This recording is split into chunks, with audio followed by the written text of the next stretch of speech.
같이 기도하고 강의 시작하십니다. 하나님 아버지 감사합니다. 오늘도 조직신학을 계속 또 강의하게 하시니 감사합니다. 하나님의 은혜로 하나님이 주시는 지혜와 성령의 감동과 깨닫게 하심과 또 주시는 힘으로 강의하고 이것이 하나님의 영광을 위하고 주의 사랑하는 종들 하나님의 진리를 바르게 잘 정리하고 정립하기를 원하는 종들과 성도들에게 참고가 되고 도움이 되고 유익이 되게 하여 주시기를 소원합니다.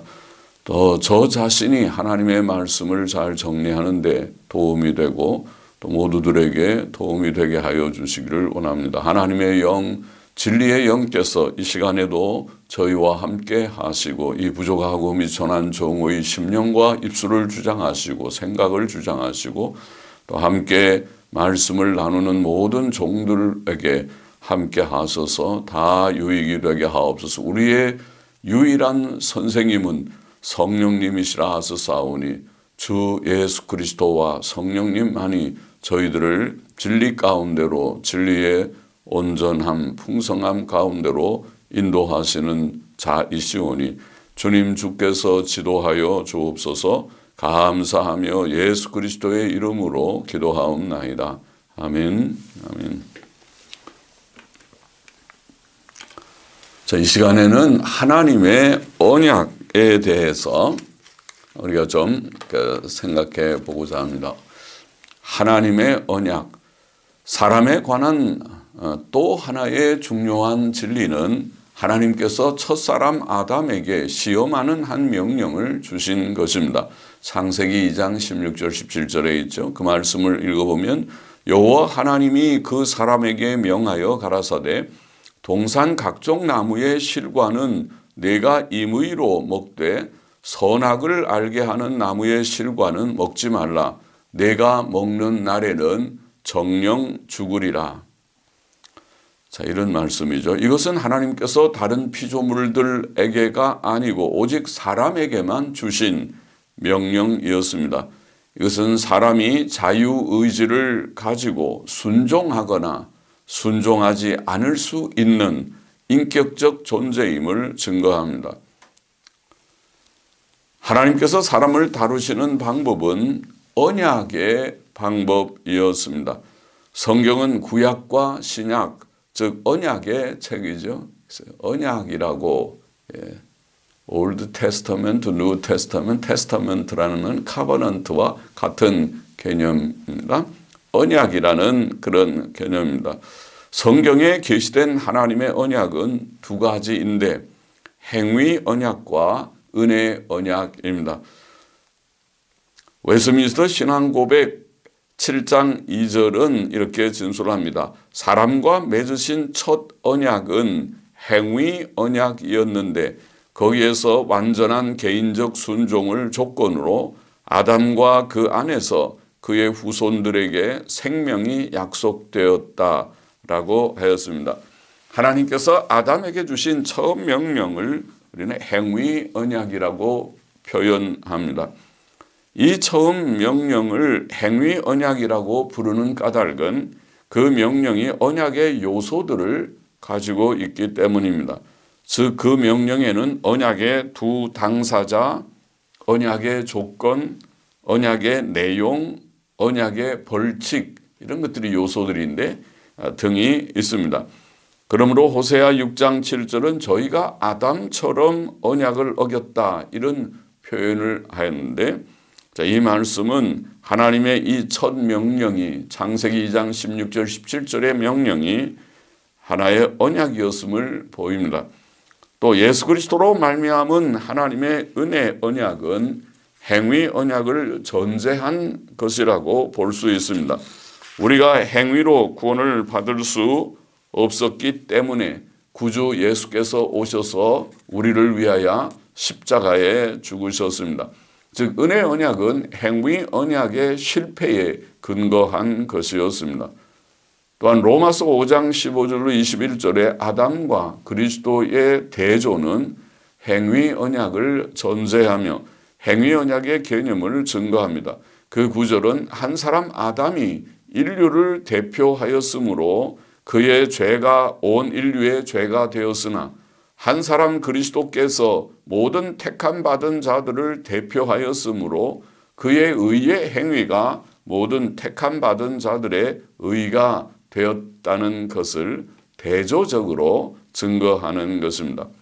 즉, 한 사람 아담이 온 인류의 대표의 위치에 있었던 사실은 행위 언약을 증거하는 것입니다.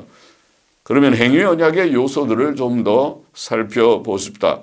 언약의 두 당사자는 언약은 둘이 서로 맺는 것이지 언약이죠. 그래서 언약의 두 당사자는 하나님과 아담이었습니다. 물론 그 하나님의 언약은 일방적이었습니다. 아담하고 언약을 맺을까 물어보는 것이 아니라 일방적으로 명령하시지만 그것이 언약적 형태를 가졌다는 것이죠. 그것은 하나님께서 사람에게 일방적으로 하신 명령이며 하나님의 주권적 조치이었습니다. 행위 언약의 당사자인 하나님과 아담의 관계는 삼중적이었다고 표현할 수 있습니다. 피조물인 아담은 창조주 하나님께 절대 순종해야 할 위치에 있었습니다. 이것은 본질적 관계라고 할 수 있죠.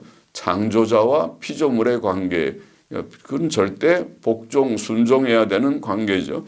둘째, 하나님께서는 이런 본질적 관계 위에 약속의 한 명령을 주심으로 그와 언약을 맺으셨습니다. 그래서 약속의 관계, 언약적 관계가 형성된 것이죠. 하나님께서는 이러한 본질적 관계 위에 약속을 주신 것입니다. 이것은 하나님께서 자신을 낮추심으로써만 가능한 관계이었습니다. 웨스민스터 신앙고백 7장 1절에 보면 이렇게 말합니다. 하나님과 피조물의 차이는 매우 크기 때문에 비록 이성적 피조물들이 그들의 창조자로서 그에게 마땅히 순종할 의무가 있을지라도 아까 본질적 관계를 말한 거죠. 그들은 결코 그에게서 나오는 어떤 열매도 그들의 복과 상급으로 가질 수 없으며 당연한 순종을 하는 것이니까 순종하고 나서 뭐 복을 기대하거나 그럴 수 없다는 오직 그의 언약, 그가 언약의 방식으로 표현하기를 기뻐하신 하나님 편에서의 어떤 자원적 낮추심에 의해서 뿐이다. 이렇게 표현했습니다. 하나님이 언약 관계를 맺으셔서 내가 이걸 잘 지키면 내가 이런 복을 주리라 하니까 우리가 그 순종하고 나서 복을 기대할 수 있다 이거죠. 그러나 하나님의 언약은 단지 아담 개인과의 언약이 아니었고 인류 전체와의 언약이었습니다. 아담은 온 인류의 대표자이었습니다. 이것이 세 번째의 관계죠. 대표적 관계. 아담은 인류를 대표한 자로서 하나님과 언약 관계에 있었다. 이런 삼중적인 의미가 있습니다. 하나님과 아담의 관계는 본질적 관계, 언약적 관계, 그리고 대표적 관계이었습니다. 자, 당사자는 그렇고 언약의 요소 또 두 번째 언약의 조건은 순종이었습니다. 그것은 하나님의 뜻에 대한 완전하고 무조건적인 순종이어야 했습니다. 이것은 구약의 도덕법에서 다시 강조되었고 신약의 교훈에서도 확증됩니다. 신명기 27장 26절에 보면 이 율법의 모든 말씀을 실행치 아니하는 자는 저주를 받을 것이라. 그러니까 절대적인 어떤 순종, 온전한 순종을 율법이 요구하고 있죠. 도덕법이. 그것은 바로 이 처음 행위 언약, 아담과 맺으신 언약의 조건과 같지요. 갈라디아서 3장 10절에 보면 무릇 율법 행위에 속한 자들은 저주 아래 있나니 기록된 바 누구든지 율법책에 기록된 대로 온갖 일을 항상 행치 않는 자는 저주 아래 있는 자라 하였습니다. 갈라디아 3장 10절도 바로 율법의 그 원리, 곧 온전한 순종을 요구한다는 원리, 모든 법에 대해서 온갖 일을 항상 행해야 된다. 모든 법을 항상 지켜야 된다는 것을 언급했죠. 야고보서 2장 10절도 똑같습니다. 누구든지 온 율법을 지키다가 그 하나에 거치면 모두 범한 자가 된다. 같은 신약 성경도 바로 언약의 조건에 이 순종인 사실을 좀 설명하고 있죠. 이 순종의 명령은 시험의 일정한 기간에 제한되었을 것입니다. 우리가 앞에서 언젠가도 그런 말씀을 한 것 같은데 그렇습니다.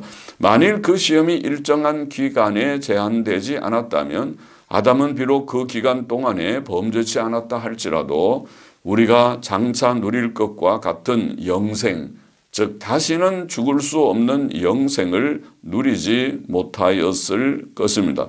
그러나 하나님의 구원은 그가 사람에게 다시 잃어버릴 수 없는 완전한 생명을 주기를 의도하셨음을 보이며 그 의도는 일정한 시험 기간을 요구한다고 볼 수 있습니다. 그래서 어느 기간 동안 그가 완전히 순종했다면 영원한 생명을 얻었을 것이다. 언약의 내용은 생명, 곧 영원한 생명이었습니다. 언약의 당사자, 언약의 조건, 언약의 내용은 생명, 영원한 생명, 영생이었습니다. 이것은 먹으면 정령 죽으리라는 벌칙의 경고 속에 암시되어 있습니다. 만일 아담이 하나님의 정하신 시험 기간 동안 하나님의 금하신 열매를 먹지 않았다면 그는 영원히 살았을 것입니다. 그죠? 죽지 않고 영원히 살았을 것입니다. 하나님께서 약속하신 생명이 아담이 소유하고 있는 생명과 소유하고 있었던 생명과 다른 점은 무엇입니까? 그것은 그 생명이 다시 범죄하거나 죽을 수 없는 생명이라는 데 있습니다. 그러니까 만일 일정한 기간 동안 순종했다면 다시 범죄할 수 없고 다시 죽을 수 없는 영원한 생명을 그가 얻었을 것이다. 우리가 구원으로 얻는 생명과 같은 생명만. 그러므로 하나님께서 약속하신 생명은 아담이 이미 소유한 생명보다 더 영광스러운 생명이었습니다. 그 다음에 또 한 요소, 언약의 벌칙. 언약에는 벌칙도 있었어요. 벌칙은 죽음이었습니다. 그 죽음은 성경에 계시된 대로 지난 시간에 우리가 생각한 것 같은데 한 대로 영적 죽음, 곧 하나님과의 분리와 육신적 죽음, 곧 영혼과 몸의 분리와 그리고 영원한 죽음, 곧 둘째 사망이라고 불리는 지옥 형벌을 다 포함하였습니다. 언약의 표, 마지막에 또한 요소인 언약의 표는 생명나무이었습니다. 에덴 동산 중앙에 있었던 생명나무는 약속된 생명, 그 언약의 내용인 생명, 영원한 생명을 상징하는 하나의 표로 주신 것이라고 생각됩니다. 생명나무의 열매 자체가 어떤 효능을 가졌었는지는 확실치 않으며 사람이 타락 전에 그 열매를 먹었는지도 단정치 어렵습니다. 창세기 3장 22절에 보면 그가 그 손을 들어 생명나무 실과도 따먹고 영생할까 하노라는 말씀은 문자적으로 혹은 비유적으로 해석될 수 있을 것입니다. 자, 행위 언약의 영속성 문제를 좀 생각합시다. 하나님께서 첫사람 아담과 맺으신 행위 언약은 오늘날도 유효한 언약인가? 우선 행위 언약은 구원의 방법으로서는 폐지되었습니다. 세상의 율법의 행위로 의롭다 하심을 얻을 자는 아무도 없습니다. 사람은 오직 예수 그리스도를 믿음으로 의롭다 하심을 얻습니다. 로마서 3장 21절 22절 말씀, 이제는 율법 외에 하나님의 한 의가 나타났으니 곧 예수 그리스도를 믿음으로 말미암아 모든 믿는 자에게 미치는 하나님의 의니 차별이 없느니라. 그것이 하나님의 뜻인 것이 분명하게 되었죠. 로마서 10장 4절도 그리스도께서는 모든 믿는 자에게 의를 이루기 위하여 율법의 마침이 되시니라. 그렇게 말씀하고 있죠. 믿는 자들은 이제 은혜 아래에 있고 율법 아래에 있지 않습니다. 그리스도께서 이루신 그 의, 모든 믿는 자가 믿음으로 얻게 되는 그 의를 얻은 자들은 이제 은혜 아래에 있고 율법 아래에 있지 않습니다. 로마서 6장 14절 말씀, 죄가 너희를 주관하지 못하리니 이는 너희가 법 아래에 있지 아니하고 은혜 아래에 있음이니라. 할렐루야죠. 우리는 율법 아래에 있는 자들이 아니고 은혜 아래에 있는 자들이다. 그렇게 성경은 말합니다. 그러나 행위 언약은 하나님의 공의의 법으로서는 영원합니다. 구원의 방법으로서는 폐지되었지만 하나님의 공의의 법으로는 영원합니다. 그것은 하나님께 대한 사람의 순종의 기본적 의무를 보이고 하나님의 뜻을 거역하고 불순종하는 자들, 즉 구원 얻지 못한 자들에 대한 하나님의 마지막 심판의 정당성을 증거해 줍니다. 죄의 값은 죽음이라는 대명제는 폐기될 수 없는 진리입니다. 우리가 하나님의 은혜로 예수 그리스도를 믿음으로 구원 얻은 것은 하나님의 아들 예수 그리스도께서 우리의 모든 죄의 형벌을 짊어지셨고 우리를 위해 완전한 순종과 완전한 의가 되셨기 때문입니다. 그러나 마지막 심판 때의 그 공의의 법은 믿지 않는 죄인들, 회개치 않은 죄인들을 심판할 것입니다. 죄인들은 그 공의의 법에 따라 영원한 지옥 불못에 던지울 것입니다. 하나님의 공의의 법은 결코 폐지되지 않았습니다. 자, 두 번째 언약인 은혜 언약을 좀 정리해 봅시다. 모든 사람은 행위로는 하나님 앞에서 다 죄인들이며 죄의 형벌을 받기에 합당한 자들이었습니다. 그러나 자비의 하나님께서는 죄인들 중에 일부분을 구원하기를 기뻐하셨고 그 구원의 방법은 은혜의 언약이라는 방법이었습니다. 은혜 언약이란 하나님께서 그의 택한 자들을 그의 은혜와 예수 그리스도께 대한 믿음으로 구원하시고 영생을 주시겠다는 약속, 그렇게 정의할 수 있습니다.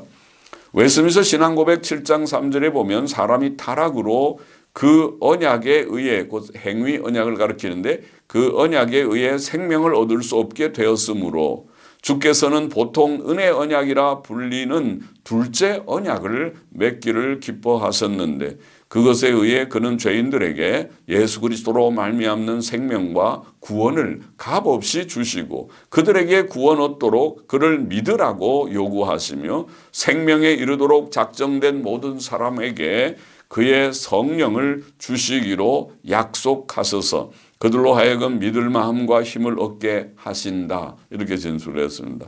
잘했지?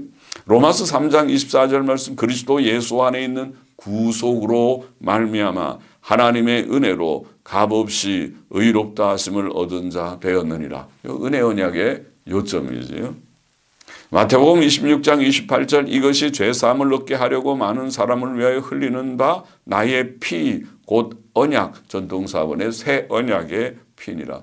주께서 피 흘리시는 그 피가 속죄의 피가 새 언약의 피다. 그것이 새 언약의 내용이다. 새 언약은 예수 그리스도의 피 흘리시는 속죄 사역을 믿음으로 그를 믿음으로 그 속죄 사역에 근거해서 죄 씻음과 의롭다 하심을 얻는 은혜를 말합니다. 그것이 구원이죠. 구원이 이신칭의가 곧 복음이고 구원입니다. 하나님께서 택자들을 구원하시는 일은 만세 전에 예수 그리스도 안에서 계획되어진 것이었습니다. 에베소서 1장 4절 창세 전에 그리스도 안에서 우리를 택하사 우리로 사랑 안에서 그 앞에 거룩하고 흠이 없게 하시려고 창세 전에 그리스도 안에서 계획된 것입니다. 에베소서 3장 11절 말씀 복음의 은혜는 영원부터 우리 주 그리스도 예수 안에서 계획하신 영원하신 뜻대로 하신 것이라 그렇게 되어 있습니다. 표현이 영원부터 그리스도 안에서 계획하신 영원하신 뜻대로 하신 것이다. 디모데후서 1장 9절도 하나님이 우리를 구원하사 거룩하신 부르심으로 부르심은 우리의 행위대로 하심이 아니요 오직 자기 뜻과 영원한 때 전부터 그리스도 예수 안에서 우리에게 주신 은혜대로 하심이라. 그러니까 그리스도 예수 안에서 하나님의 뜻 가운데 영원한 때부터 계획된 것이다. 하나님의 뜻은 예수 그리스도의 속죄 사역에 근거하여 택자들에게 영생을 주는 것이었습니다. 요한복음 6장 39절 40절의 주의 말씀에 나를 보내신 이의 뜻은 내게 주신 자 중에 내가 하나도 잃어버리지 아니하고 마지막 날에 다시 살리는 이것이니라. 내 아버지의 뜻은 아들을 보고 믿는 자마다 영생을 얻는 이것이니 마지막 날에 내가 이를 다시 살리리라. 예수 그리스도의 속죄 사역에 근거해서 택자들, 믿는 자들, 믿게 된 자들, 그들에게 영생을 주는 것. 그것이 하나님의 뜻이라는 말이죠. 요한복음 17장 2절 3절도 아버지께서 아들에게 주신 모든 자에게 영생을 주게 하시려고 만민을 다스리는 권세를 아들에게 주셨음이로소이다. 영생은 곧 유일하신 참 하나님과 그의 보내신 자 예수 그리스도를 아는 것이니이다. 분명하죠. 하나님의 뜻이 예수님을 보내서 예수님의 대속사역, 속죄사역을 통해서 그를 믿음으로 영생을 얻게 하는 것이 하나님의 뜻이다. 디도서 1장 2절에는 영생의 소망을 인함이라. 이 영생은 거짓이 없으신 하나님이 영원한 때 전부터 약속하신 것이라. 그렇게 되어 있습니다. 그것이 바로 복음의 핵심이지요. 예수 그리스도 안에서 얻게 되는 영생, 예수 그리스도로 말미암아 얻게 되는 영생.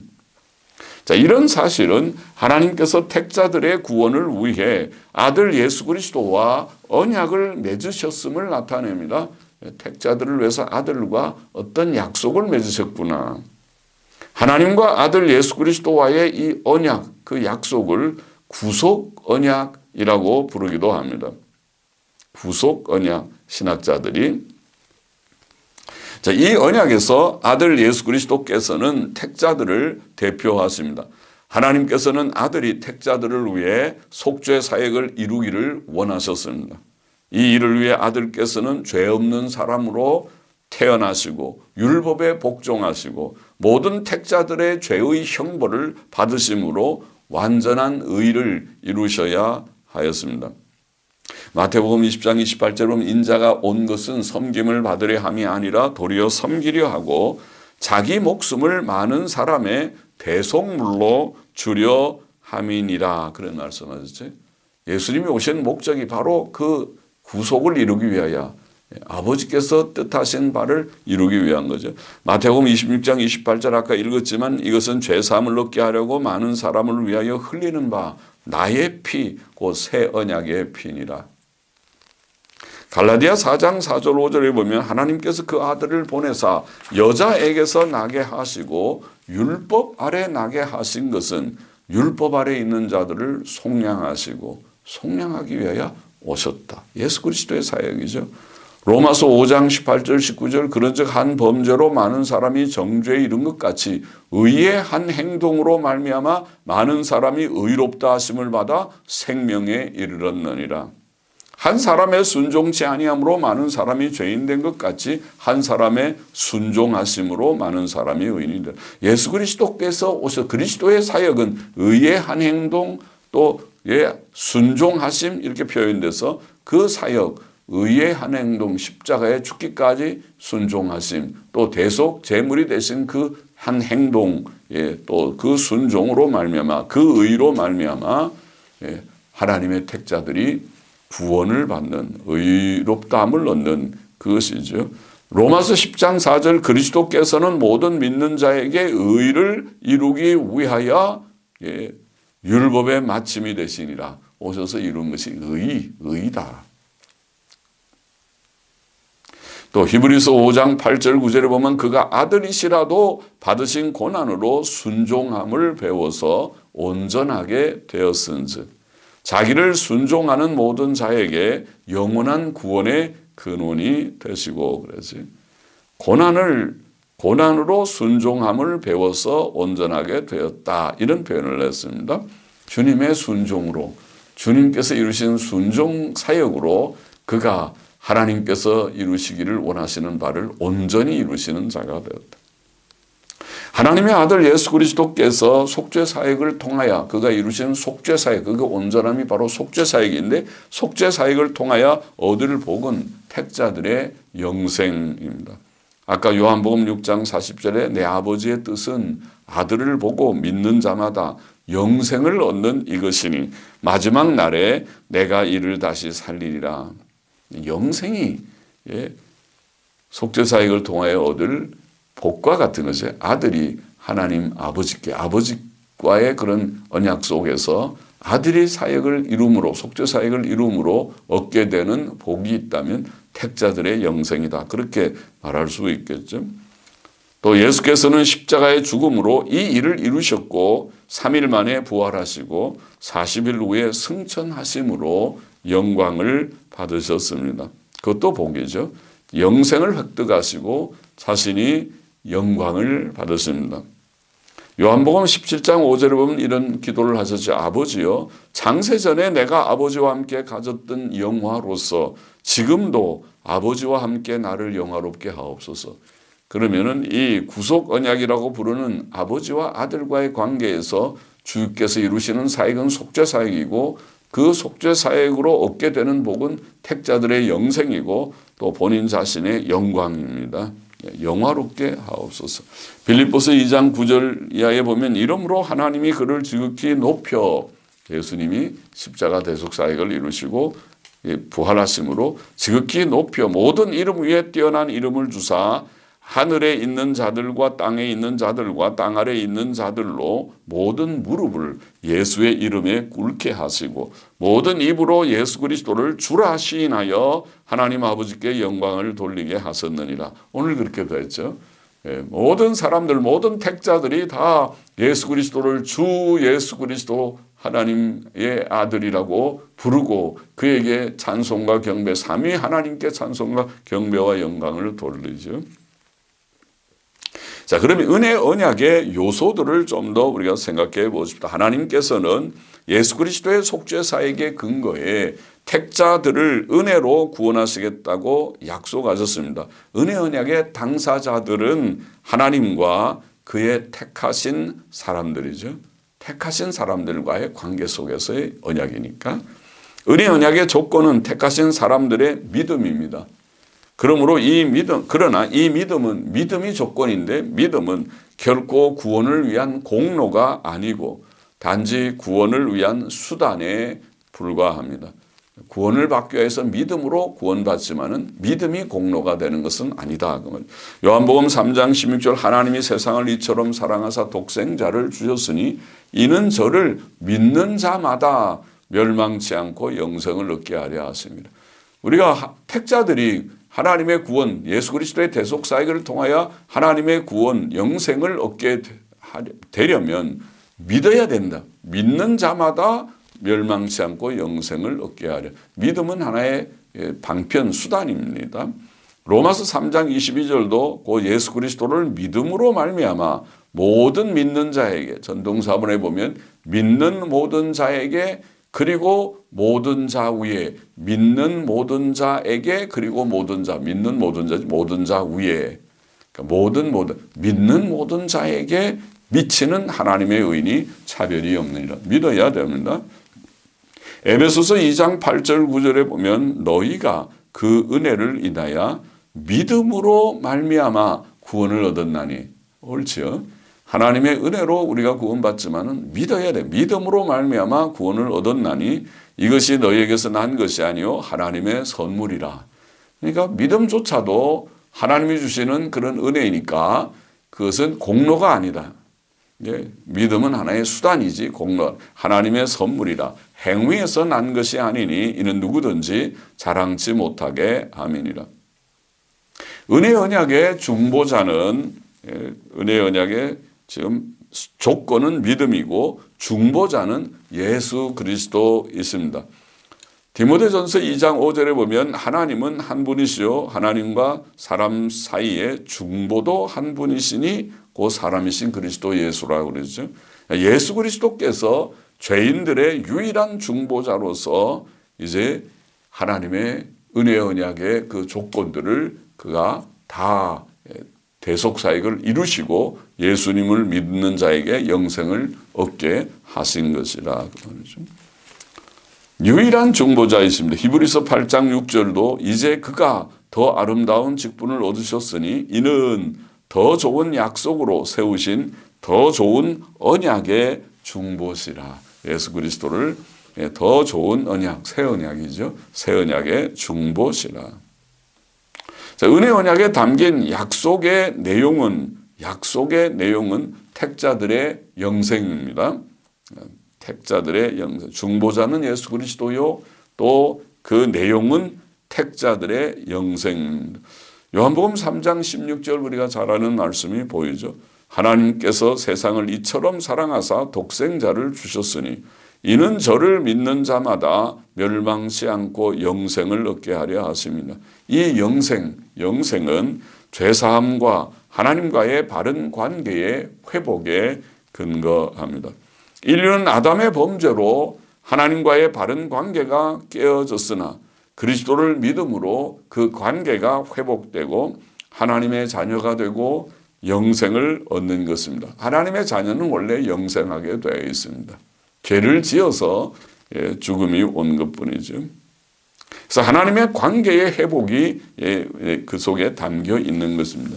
예레미야 31장 33절에 보면 그날 후에 내가 이스라엘 집에 세울 언약은 이러하니 곧 내가 나의 법을 그들의 속에 두며 그 마음에 기록하여 나는 그들의 하나님이 되고 그들은 내 백성이 될 것이라. 새 언약의 내용을 말하면서 이런 새 관계, 하나님과의 바른 관계의 회복을 말씀해요.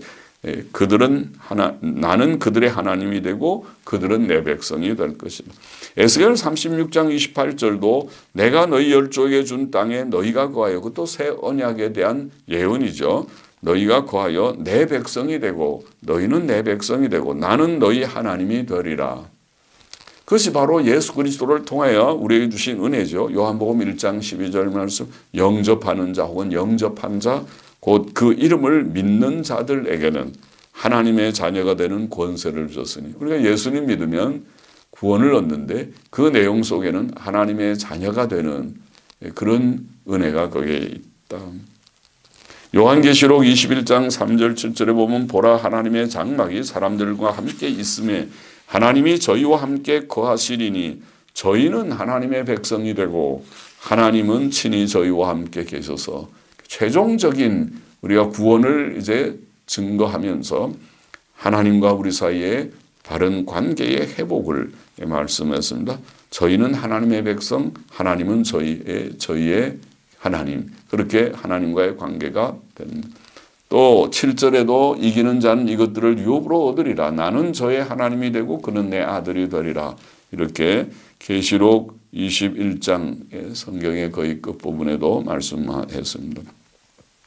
자, 은혜 언약에는 두 측면이 있습니다. 두 측면, 법적인 측면과 생명적 측면이 있다고 설명할 수 있습니다.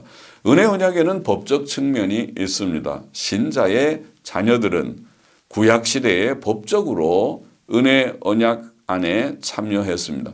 이것은 할례의 규례에서 증거되었습니다. 창세기 17장에 나와 있죠. 거기에 보면 내가 내 언약을 나와 너와 내 대대 후손의 사이에 세워서, 하나님과 또 아브라함 그리고 아브라함 자손과 사이에 세워서 영원한 언약을 삼고 너와 내 후손의 하나님이 되리라. 너희 중 남자는 다 할례를 받으라. 이것이 나와 너희와 너희 후손 사이에 지킬 내 언약이니라. 대대로 남자는 난지 8일 만에 할례를 받을 것이라. 그렇게 되어 있죠.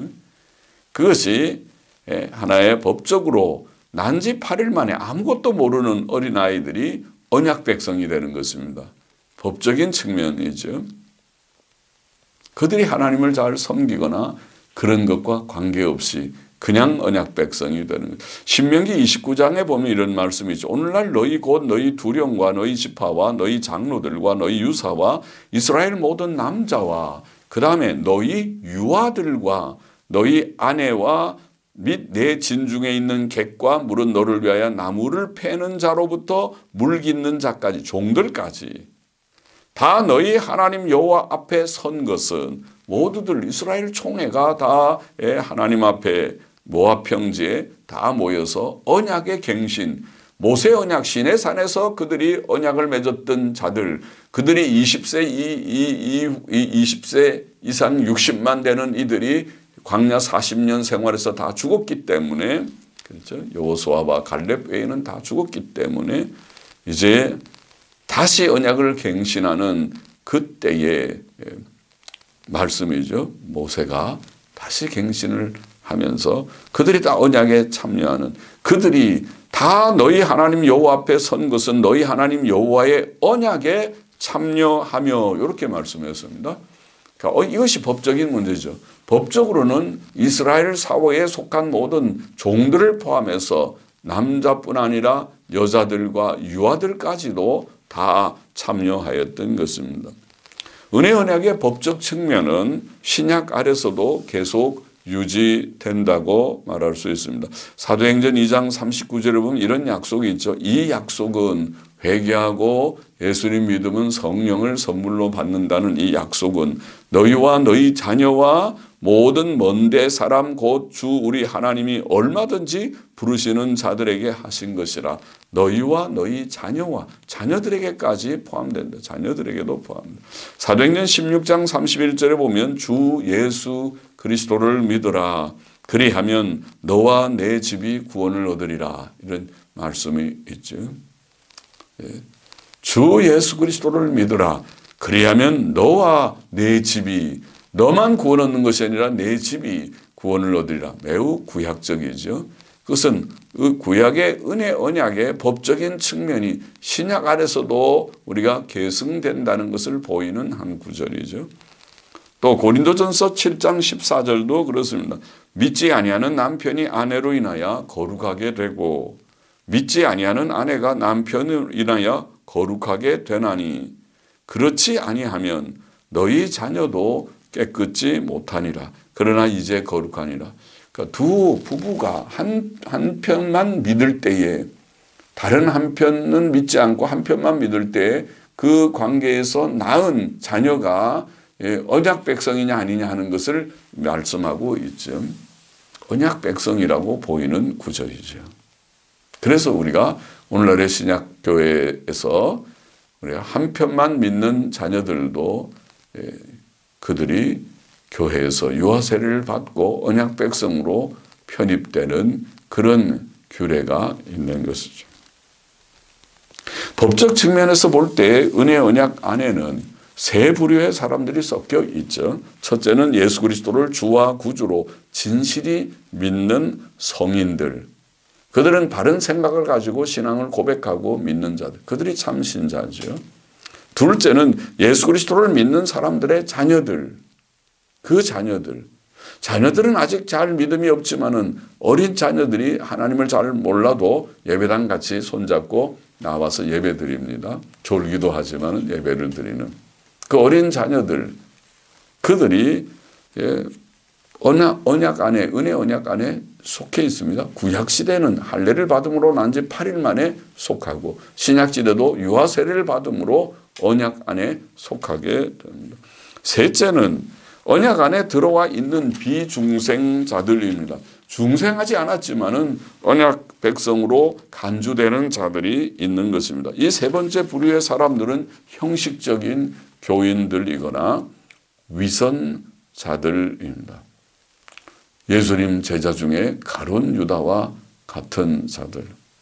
구약시대에 아브라함의 아들 이스마엘도 아브라함의 아들이지만은 할례도 받았지만은 그러나 참 하나님의 백성이라고 보이지 않는 그런 자가 아닌가 싶죠.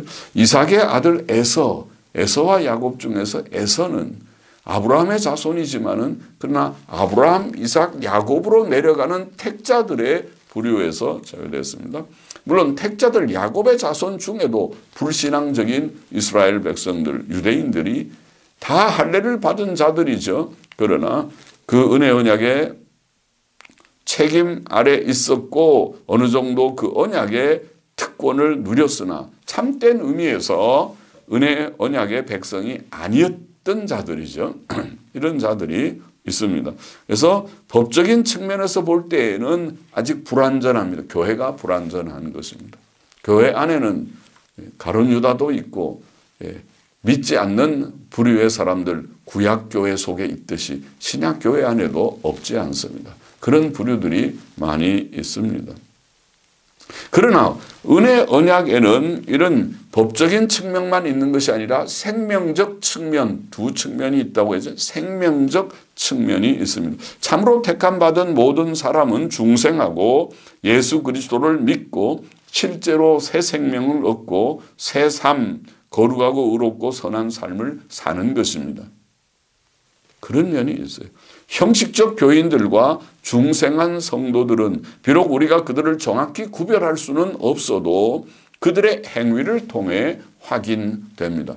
행위로 알리라. 행위로 확인됩니다. 데살로니가전서 1장 3절 4절에 보면 이런 말씀이 있죠. 너희의 믿음의 역사와 믿음의 역사. 믿음은 행위로 나타난 믿음의 역사. 역사는 활동, 행함이란 말이죠. 믿음의 행함과 사랑의 수고와 사랑의 행위가 있어서 수고로 나타나죠. 또 소망의 우리 주 예수 그리스도에 대한 소망의 인내를 믿음의 역사, 사랑의 수고, 소망의 인내를 기억함이니 하나님의 사랑하심을 받은 형제들아 너희를 택하심을 아노라. 그러니까 믿음, 소망, 사랑, 믿음, 사랑, 소망을 봄으로써 그들의 행위를 봄으로써 믿음의 역사, 사랑의 수고, 소망의 인내를 봄으로써 하나님이 저들을 택하신 것이 맞구나. 그 행위로 우리가 확인할 수 있다는 것입니다. 요한일서 3장 10절에 보면 귀한 말씀이 있죠. 이러므로 하나님의 자녀들과 마귀의 자녀들이 나타나나니 우리가 하나님의 자녀와 마귀의 자녀를 어떻게 분간하겠어요? 외모로 분간합니까? 아니죠. 할 수 없죠. 외모는 그럴듯하도 아닌 사람이 있을 수 있죠. 하나님의 자녀와 마귀의 자녀가 나타나나니 어떻게 구분해? 무릇 의를 행치 아니하는 자나 또는 그 형제를 사랑치 아니하는 자는 하나님께 속하지 아니하니라. 속한다는 말은 하나님께로서 나지 중생하지 아니하니라. 중생한 자가 아니라는 말이죠. 중생의 표는 행위다. 무슨 행위? 의를 행하고 형제 사랑을 실천하는 행위. 그렇게 사도 요한은 말해서 매우 중요한 말씀이고 또 매우 두려운 말씀이죠. 행위가 우리가 믿음과 은혜로 구원받지만은 행위는 구원을 확인할 수 있는 하나의 표가 되겠구나. 우리는 단지 법적으로만 아니고 생명적으로, 생명적 측면, 생명적으로 언약 백성이 되어야 합니다. 은혜 언약의 시대들을 좀 정리해 보십시다. 은혜 언약은 구약 시대와 신약 시대에 다르게 집행되었습니다. 옛 언약과 새 언약 그렇게 말하죠. 구약을 옛 언약, 신약을 새 언약은 언약의 집행 방식에 차이가 있으나 본질적으로는 동일합니다. 먼저 구약 시대를 살펴봅시다. 은혜 언약은 에덴 동산에서 하나님께서 뱀 곧 사탄에게 하신 선언에서 제일 처음 암시되었습니다. 창세기 3장 15절에 보면 여자의 후손이 나오죠. 여자의 후손은 내 머리를 상하게 할 것이요 너는 그의 발꿈치를 상하게 할 것이니라. 뱀이 머리가 상하면 죽지요. 꿈틀거려도 머리를 부숴버리면 죽어요 이미. 그런데 뱀의 머리를 상하게 할 여자의 후손이 나타날 것이다. 그러나 너는 그의 발꿈치를 상하게 할 것이다. 이 구절은 죄인들의 구원을 암시하는 원시복음, 메시아께서 오셔서 사탄을 발로 밟으실 것이다. 그러나 마귀는 예수 그리스도를 상하게 십자가에 못 박아 죽이는 그런 일을 마치 성공한 듯이 하는 그 일을 행할 것이다 하는 것을 암시하는 원시복음이라고 불립니다. 어떤 이들은 여자의 씨를 인격체적 의미가 아니고 비인격체적 집합체적 의미로 보기도 하지만 일반적으로는 메시아 예언으로 이해합니다. 사도 바울이 갈라디아서 4장 4절에서 때가 참에 하나님이 그 아들을 보내사 여자에게서 나게 하시고 그런 말씀이죠.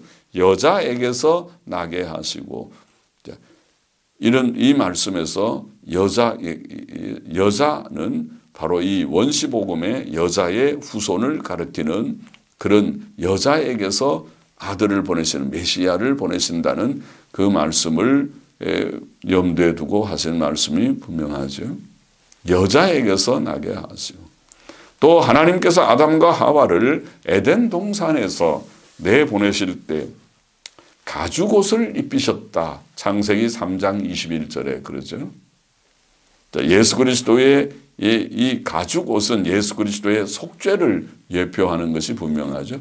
짐승의 피를 흘려서 그리고 그 가죽으로 옷을 입히신 것은 바로 예수 그리스도께서 어떻게 그들을 대속하실 것을 보이는 그런 일이라고 보입니다. 여기에서 구약시대에 짐승 제사가 계시되고 시작되었다고 봅니다. 하나님께서 구약시대에 아벨에게 짐승 제사를 드리라, 노아에게 짐승 제사를 드리라고 명하신 바가 없지만은, 그러나 우리가 짐승 제사의 기원을 찾는다면 바로 이 가죽옷에서 찾을 수 있다고 봅니다. 그럼 여자의 후손이 내 머리를 상하게 할 것이라는 이 원시복음이라는 창세기 3장 15절이나 또 가죽옷이라는 창세기 3장 21절은 바로 에덴 동산에서 하나님의 은혜 언약이 이렇게 계시되었음을 보입니다. 은혜 언약은 또한 노아와의 언약에서도 나타났습니다. 노아와의 언약은 두 가지였죠. 하나는 홍수 심판으로부터 구원의 약속이었죠. 그 구원은 방주를 통해 이루어질 것이었습니다. 그 방주는 분명히 예수 그리스도로 말미암는 은혜의 구원을 예표하죠. 방주는 예수님입니다. 예수님의 예표입니다. 두 번째는 홍수 심판 후 하나님께서 노아에게 더 이상 홍수로 멸망시키는 일이 없을 것이라는 약속을 또 주셨죠. 그것도 노아와의 언약 속에 들어가 있는 내용이죠. 이 언약의 표로 하나님께서 무지개를 주신 거죠.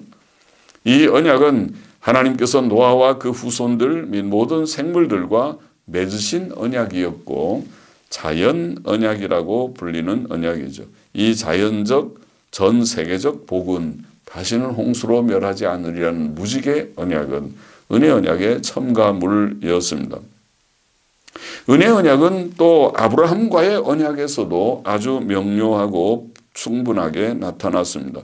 아브라함과의 언약은 몇 가지 특징들을 가집니다. 첫째, 그 언약은 하나님과 정식으로 맺어졌고 그 표로 할례 규례가 주어졌습니다. 이로써 할례는 언약 백성의 공식적인 표가 되었습니다. 둘째, 이 언약은 아브라함이 하나님을 믿음으로 얻은 의에 근거하였죠. 창세기 15장 6절.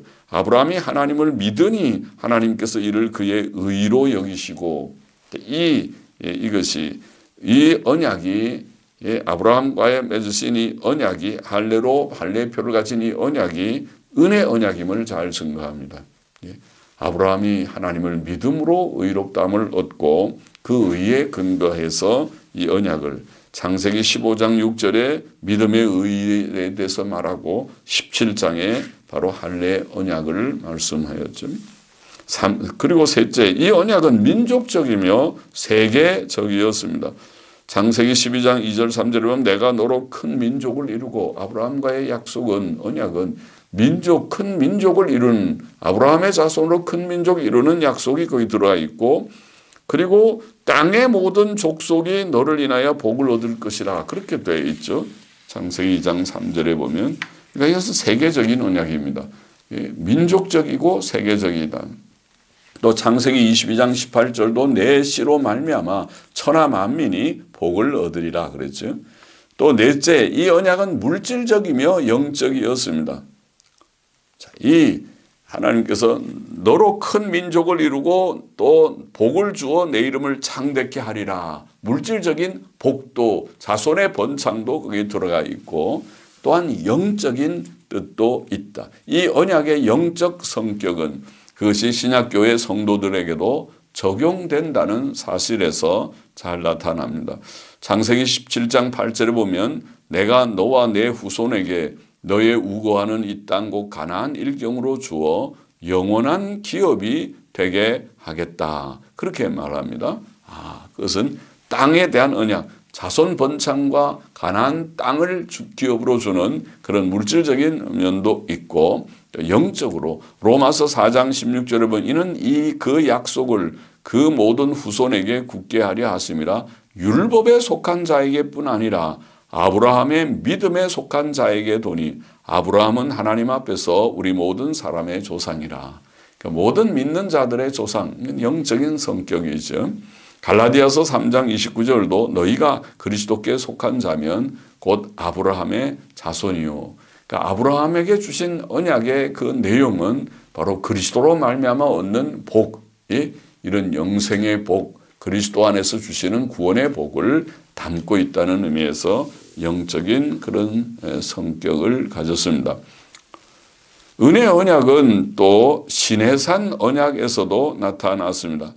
아브라함의 언약뿐 아니라 시내산 언약. 시내산 언약은 구약 시대를 대표하였습니다. 그것을 우리가 구약이라고 말할 때 구약 옛 언약은 하나님께서 시내산에서 모세를 통하여 이스라엘 백성과 맺으신 언약 이렇게 정의할 수 있을 것입니다. 모세는 하나님의 모든 말씀을 책에 기록하고 그 책을 백성 앞에서 낭독하였으며 그 책을 언약서라 출애굽기 24장에 보면 언약서라고 불렀고 또 제물의 피를 백성 앞에 뿌렸는데 그 피를 언약의 피라고 불렀습니다. 출애굽기 24장에 다 나와 있는 말씀이죠. 시내산 언약은 율법의 형식으로 주어졌습니다.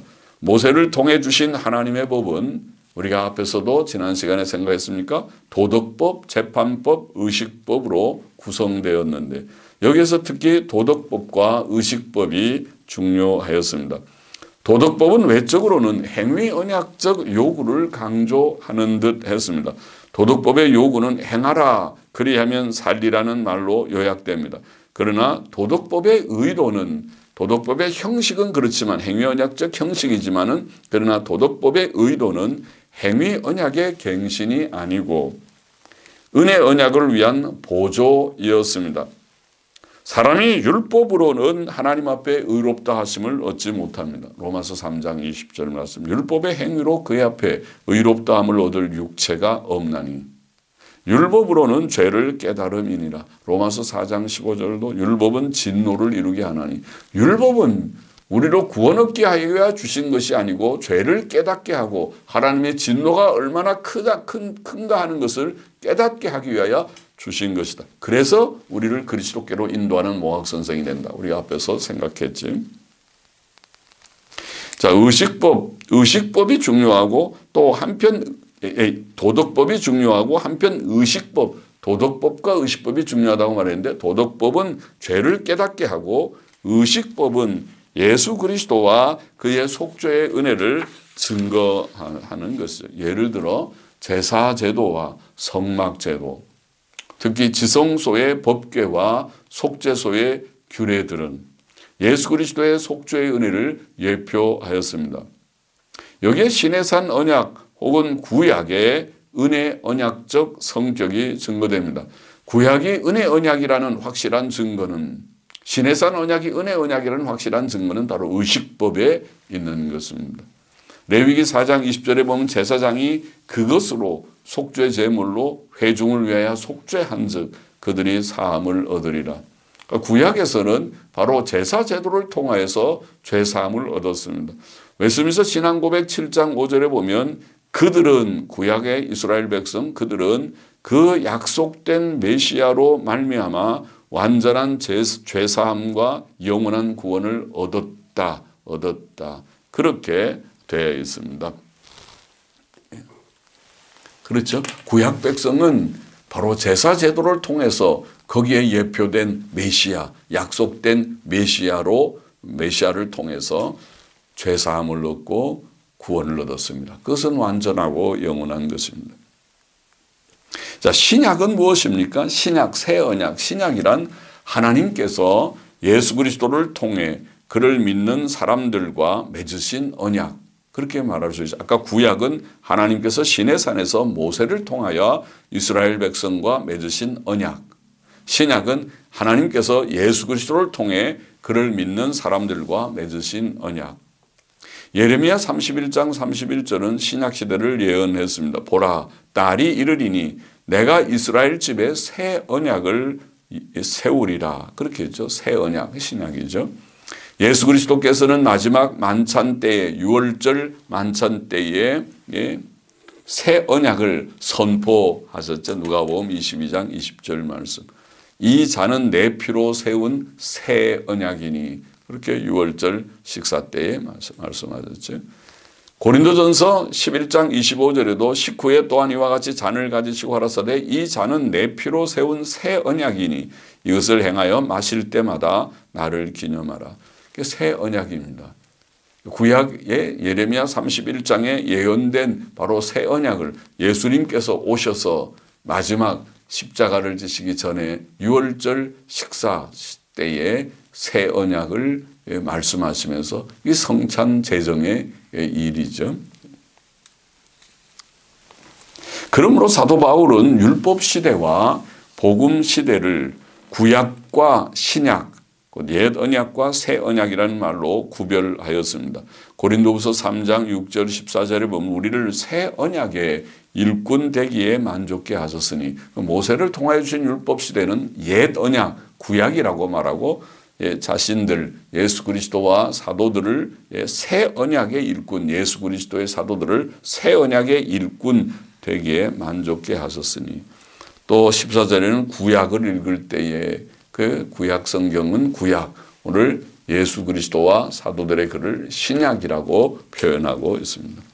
신약의 특징들은 몇 가지로 정리해 볼 수 있는데 첫째, 구약 성경에 예표되었고 예언되었던 예표는 방금 말한 제사제도, 성막제도, 절기도 그렇고 예표된 것들이 많죠. 예표되었고 또 예언되었던 이사야 53장 6절 11절 속죄 사역을 분명히 예언했죠. 많은 사람의 죄를 담당하실 것이다. 메시아가 오셔서 다니엘 9장 24절에는 영원한 의 또 대속을 이룰 것이다. 다니엘 9장 24절에는 그렇게 말씀했죠. 다니엘 9장 24절 내 백성과 내 거룩한 성을 위하여 70일에로 기한을 정하였나니 허물이 마치고 죄가 끝나며 죄악이 영속되며 놀라운 예언이죠. 죄악이 영원히 속죄가 된다. 영원한 속량, 신약 성경의 진리와 똑같죠. 죄악이 영속되며 영원한 의가 드러나며 의를 이루셨다. 로마서 10장 4절 말씀하고 같죠. 이런 이제 예언들이죠. 스가랴 3장 9절에도 스가랴 3장 9절 같은 말씀에도 그렇죠. 스가랴 3장 9절을 잠깐만 보면은 그렇게 표현했죠. 여호수아 앞에 세운 돌을 보라 한 돌에 7 눈이 있느니라 내가 새길 것을 새기며 이 땅의 죄악을 하루에 죄하리라. 이 땅의 죄악을 새길 것을 새기고 메시아는 돌로 오셨고 새길 것을 새기듯이 십자가 고난을 받으셨으나 십자가의 죽으심으로 구속을 대속 사역을 다 이루시는 죄악을 이 땅의 죄악을 하루에 제하리라. 완전한 대속 사역이라는 말씀. 이런 예언이죠. 구약 성경에 예표된 제사제도, 성막제도, 절기 같은 예표와 또 아까 말한 창세기에 나오는 여인의 후손 또 뭡니까? 짐승의 가죽 옷 이런 모든 예표들이 많이 있고 유월절 같은 이런 예표들과 또 예언들 이사야 53장, 다니엘 9장, 스가랴 3장 등의 예언되었던 예수 그리스도의 단번 속죄 사역이 구약에서 예표되고 예언되었던 사역이 실제로 이루어진 것이 신약이다. 구약은 예표요, 신약은 실제로 이루어진 것이다. 요한복음 19장 30절에 보면 예수께서 신포도주를 받으신 후 가라사대 다 이루었다. 십자가상에서. 무엇을? 바로 이 성경이 말하는 예표와 예언을 다 이루었다. 실체 대신 실체가 그건 그림자요. 예수님은 실체 대신 주님께서 오셔서 다 이루었다. 로마서 10장 4절 아까도 읽었지만 그리스도는 모든 믿는 자에게 의를 이루기 위하여 율법의 마침이 되시니라. 의를 이루셨다. 의를 이루셔서 율법을 성취하셨다. 히브리서 9장 12절도 그리스도께서 자기 피로 영원한 속죄를 이루사 할렐루야 영원한 속죄를 이루사 단번에 성소에 들어가셨느니라. 그러므로 구약은 예표적, 그림자적, 임시적, 가변적 내용이었다면 신약은 성취적, 실체적, 최종적, 영원 불변적 내용입니다. 그리고 구약은 변할 수 있어서 그 내용이 신약으로 변했지만은 신약은 변할 것이 없습니다. 통일교 이단처럼 또 신약은 성약으로 완성된다는 그런 이단적인 얘기를 우리가 하면 안 됩니다. 자, 첫째, 이런 예표가 성취되었다. 둘째, 구약은 사람의 율법적 행위를 강조하지만은 구약에는 율법적 행위가 강조되어 있습니다. 신약은 복음 안에 계시된 하나님의 은혜를 강조합니다. 요한복음 1장 17절에 이런 말씀이 있죠. 율법은 모세로 말미암아 주신 것이요. 구약은 율법을 강조, 모세의 법은 율법입니다. 율법은 모세로 말미암아 주신 것이요. 은혜와 진리는 예수 그리스도로 말미암아 온 것이라. 강조점이 다르다. 구약에는 율법에 대한 율법적 행위의 강조, 신약은 복음 안에 계시된 하나님의 은혜에 대한 강조. 그것이 로마서 3장 21절 이하에 증거된 바이죠. 한번 읽어보면 이제는 율법 외에 하나님의 한 의가 나타났으니 율법과 선지자들에게 증거를 받은 것이라. 예수 그리스도를 믿음으로 말미암아 모든 믿는 자에게 미치는 하나님의 의인이 차별이 없느니라. 모든 사람이 죄를 범하였음에 하나님의 영광에 이르지 못하더니 그리스도 예수 안에 있는 구속으로 말미암아 하나님의 은혜로 값없이 의롭다 하심을 얻은 자 되었느니라.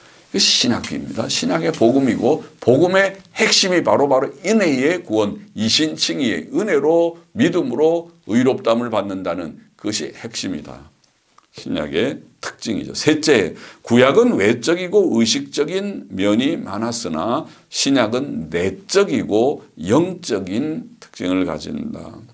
신약의 특징. 예레미야 31장에 새 언약을 예언할 때도 그런 특징을 말했어요. 내가 나의 법을 그 새 언약을 세우리라고 말씀한 후에 내가 나의 법을 그들의 속에 두며, 전에는 율법의 돌판에 새겼지만 구약의 모세의 법은, 신약의 이제 새 언약은 하나님의 법을 마음에다가 새긴다. 마음에 두며 그 마음에 기록하여 이렇게 표현했습니다. 고린도후서 3장 6절도 저가 또 우리로 새 언약의 일꾼 되기에 만족케 하셨으니 의문으로 하지 아니하고, 의문은 율법 조문, 구약의 율법처럼 율법 조문이고 하자 오직 영으로 함이니, 영은 성령을 가리켰습니다. 오직 성령으로 함이니 의문은 죽이는 것이요 성령께서는 살리심이니라. 살리심이니라. 그렇게 되어 있어요. 본문에 성령께서는 살리시는 분이시죠. 그러니까 영적입니다.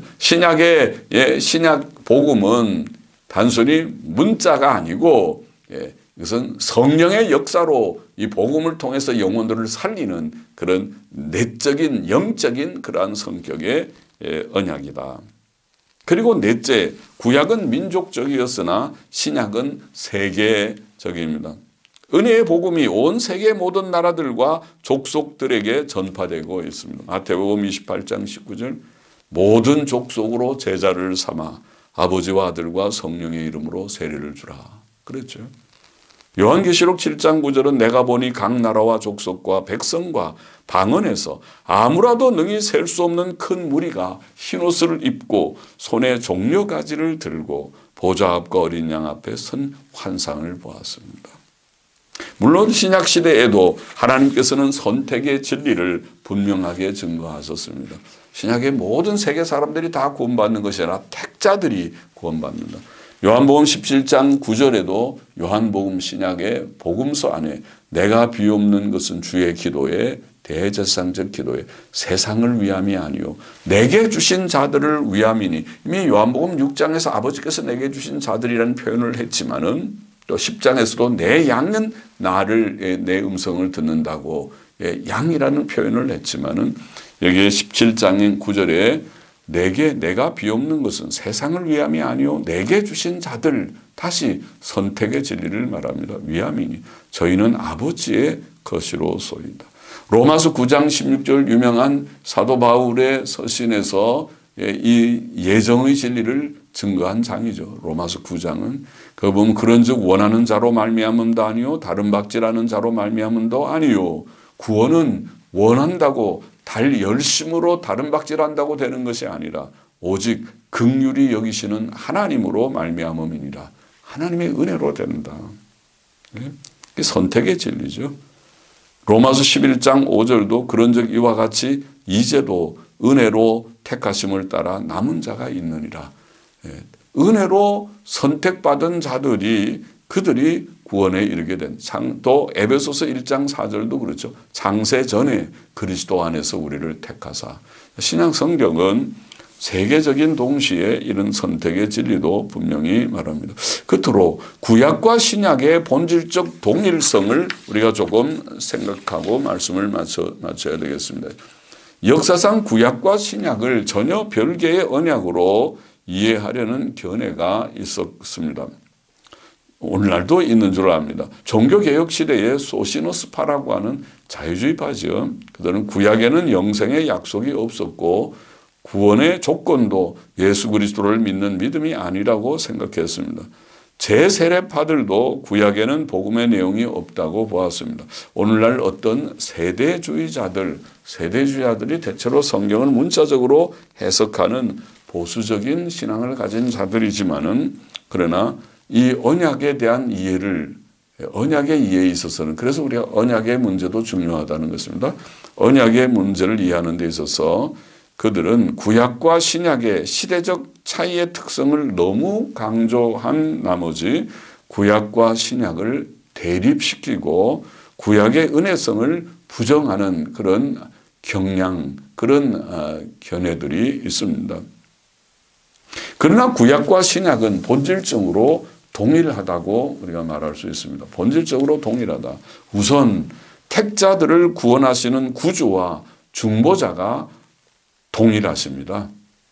요한계시록 13장 8절에 보면 죽임을 당한 어린 양의 생명책에 창세 이후로 농명되지 기록되지 못하고 이 땅에 사는 자들은 다 짐승에게 경배하리라. 그러니까 구원받는 자들은 창세 이후로 생명책에 기록된 자들, 어린 양의 생명책, 죽임을 당한 어린 양의 생명책, 예수 그리스도 한 분으로 구원받습니다. 죽임을 당한 어린 양 예수 그리스도로 말미암아 모두들이 구약 백성이나 신약 백성이나 구원받습니다. 사도행전 4장 12절도 다른 이로서는 구원을 얻을 수 없나니 천하 인간의 구원을 얻을 만한 다른 이름을 우리에게 주신 일이 없습니다. 구주는 한 분뿐이라. 예수님 한 분뿐이라. 디모데전서 2장 5절 하나님은 한 분이시요 하나님과 사람 사이에 중보도 한 분이시니 곧 사람이신 그리스도 예수라. 한 분밖에 없어요.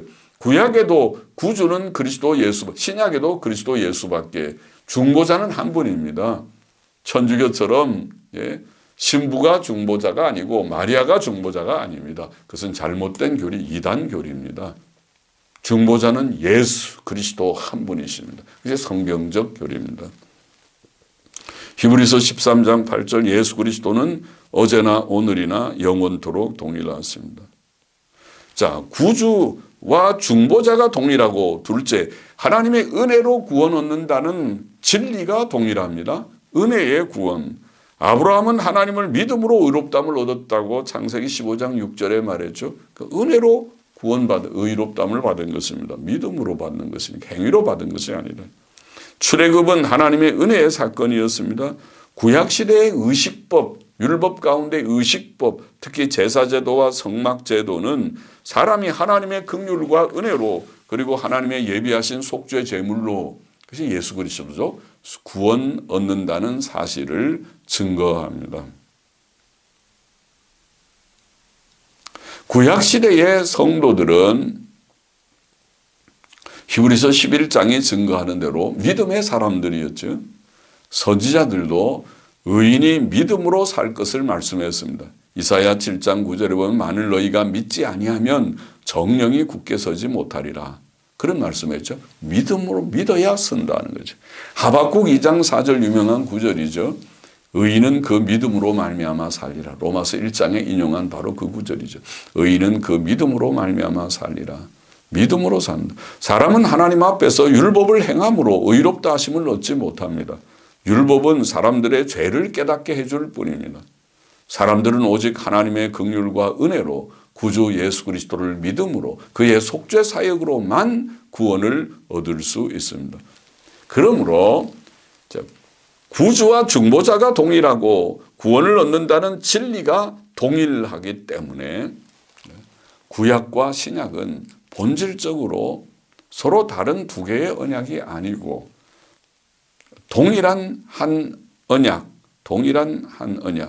즉 은혜 언약의 두 가지 표현이라고 보아야 한다는 말씀입니다.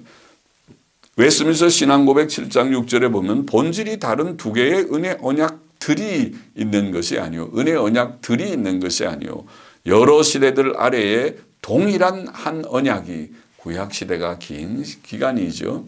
이지만은 동일한 한 언약이 있을 뿐이다. 한 은혜 언약 아래 구약이 있고 신약이 있는 것뿐이다. 우리는 이 은혜 언약으로 구원을 얻었습니다. 죄인들은 어느 시대에나 하나님의 자비와 은혜로, 그리고 유일하신 중보자와 구주이신 예수 그리스도의 속죄 사역으로 구원을 얻습니다. 구약 시대에는 오실 메시아를 믿음으로 구원을 얻었고, 신약 시대에는 오신 메시아를 믿음으로 구원을 얻습니다. 그들은 다 하나님의 은혜로 구원을 얻습니다. 그러므로 구원 얻은 모든 성도들은 항상 하나님과 주 예수 그리스도의 은혜 안에 거해야 합니다. 우리의 의는 이것뿐 예수의 피밖에 없네. 그런 찬송가 가사가 있죠. 나의 의는 이것뿐 예수의 피밖에 없네. 참 좋은 가사죠. 성경적인 가사입니다. 성경의 은혜의 복음의 핵심을 찌르는 가사입니다. 나의 의는 이것뿐 예수의 피밖에 없습니다. 또 우리는 예수 그리스도 안에서 얻은 완전한 의 안에서 의의 삶을 구하며 하나님의 사랑 안에서 하나님과 형제 사랑을 실천해야 합니다. 모든 사람은 하나님 앞에서 다 죄인이며 죄의 형벌을 받기에 합당하였으나 은혜의 하나님께서는 죄인들 중 일부분을 은혜의 언약으로 구원하기를 기뻐하셨습니다. 죄인들은 하나님의 은혜로 예수 그리스도의 속죄 사역으로, 그리고 오직 그를 믿음으로 구원을 받습니다. 오늘 강의를 그만큼 하십시다. 기도하십시다. 하나님 아버지 감사합니다. 언약에 대해서, 하나님의 언약에 대해서 좀 정리해 보았습니다. 행위 언약과 은혜 언약을, 그리고 은혜 언약의 두 시대, 구약과 신약을, 율법과 복음을 우리가 좀 정리해 보았습니다. 중요한 내용인 줄 압니다. 하나님의 은혜로 예수 그리스도의 대속사역에 근거해서 믿음으로 구원을 얻게 된다는 이치를 우리가 조금 살펴보았습니다. 감사하며 이 은혜 안에 모두들이 굳게 거하게 하시고, 이미 믿은 자들은 굳게 거하며 믿지 않는 자들은 이 은혜 안에 참으로 들어와 생명적 관계 속에서 단순히 법적으로 형식적으로만이 아니라 참으로 중생하고 주님을 진실히 믿고 사랑하며 순종하며 살아가는 그런 변화된 인격과 삶이 되는 모두들이 되게 하여 주시고, 또 이 복음이 딱 끝까지 증거되게 하여 주옵소서. 예수 그리스도의 이름으로 감사하며 기도하옵나이다. 아멘.